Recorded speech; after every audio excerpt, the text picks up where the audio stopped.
Good evening student. तो आज चलो हम बात करते हैं कि second drop for JEE mains worth भी है या बस यूं ही हम समय के बहाव में या फिर फैमिली और फ्रेंड्स के प्रेशर में आके ले रहे हैं। तो लेट अस अंडरस्टैंड कि हमारे लिए बेहतर क्या है। तो पहली चीज़ तो ये कि जब भी सेकंड ड्रॉप की बात आती है ये एक बहुत ही पर्सनल डिसीजन हो जाता है।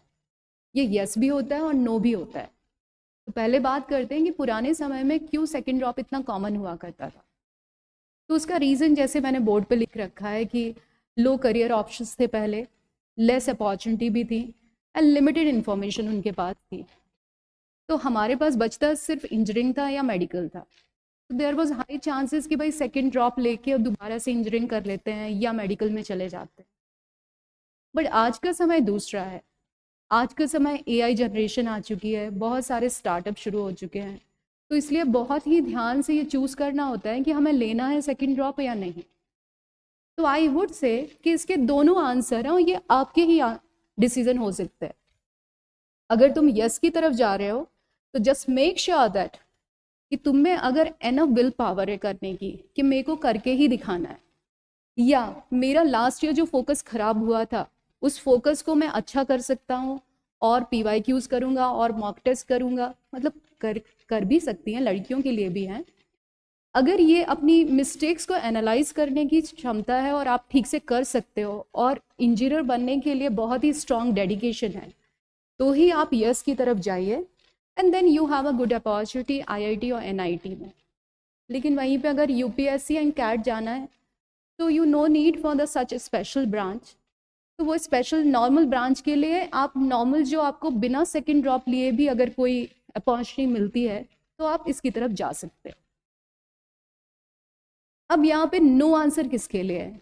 देखो, हमेशा याद रखो, पहले खुद से पूछो कि तुम्हें सचमुच ही IIT करनी है या नहीं। अगर तुम्हारे अंदर से आवाज़ आ रही है कि तुम उतनी मेहनत नहीं कर पा रहे हो या जितना तुमसे हुआ है तुम एक साल ड्रॉप लेके हार्डली थोड़ा सा ही मार्क्स बढ़ा सकते हो, कुछ खास तुम IIT में जा नहीं पा रहे हो, तुम्हारा डाइवर्जन भी ज़्यादा है, फोकस कम है, तो इसके केस में तुम्हें नो की तरफ ही जाना है।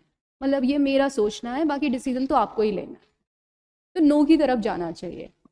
इस केस में क्या है कि जो भी करंट सिचुएशन आपको मिल रही है या करंट अपॉर्चुनिटी जो भी मिल रही है उसमें से बेस्ट अपॉर्चुनिटी को चूज करो एंड उसके साथ अपना फुल डेडिकेशन लगा के अपनी ड्रीम लाइफ को लीड करने के लिए आगे बढ़ो। भाई हार्ड वर्क के आगे कुछ भी नहीं है, सीधी सिंपल बात। और वहीं पे अगर ये आपके UPSC और कैट आपका ऑप्शंस है तो आप अभी जो बेस्ट पॉसिबल कॉलेज मिल रहा है उसको लेके और इसकी प्रिपरेशन के लिए भी आगे बढ़ सकते हो, राइट।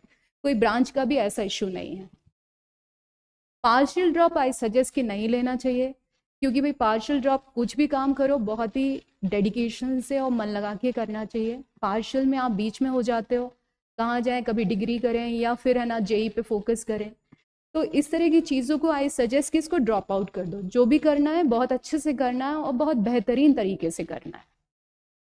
यस में भी तभी जाना है जब बिल्कुल स्ट्रॉन्ग डेडिकेशन है कि मैं करके ही दिखा दूंगा। मैंने लास्ट ईयर कुछ प्रॉब्लम्स आई जिसकी वजह से मैं नहीं कर पाया, तो इस साल मैं करके दिखाऊंगा या दिखाऊंगी, जो भी है। तो ये इस तरह की थॉट प्रोसेस रहती है जो आपके पर्सनल डिसीजन में है। तो फाइनल डिसीजन ये आपका होगा, लेकिन मैंने थोड़ा सा अपनी तरफ से देने की कोशिश की है। जो भी तुम्हें समझ में आए उसके हिसाब से आप डिसाइड करो and best of luck for the future. और हमेशा याद रखना अभी स्टूडेंट लाइफ में मंजिलें उन्हीं को मिलती हैं, फिर से शुरू करती हूँ, मंजिल उन्हीं को मिलती हैं जिनके ख्वाब बड़े नहीं होते हैं। गलत हो गया, फिर से बात करते हैं कि मंजिलें उन्हें नहीं मिलती जिनके ख्वाब बड़े होते हैं, मंजिलें उन्हें मिलती हैं जिनकी जिद बड़ी होती है। Best of luck.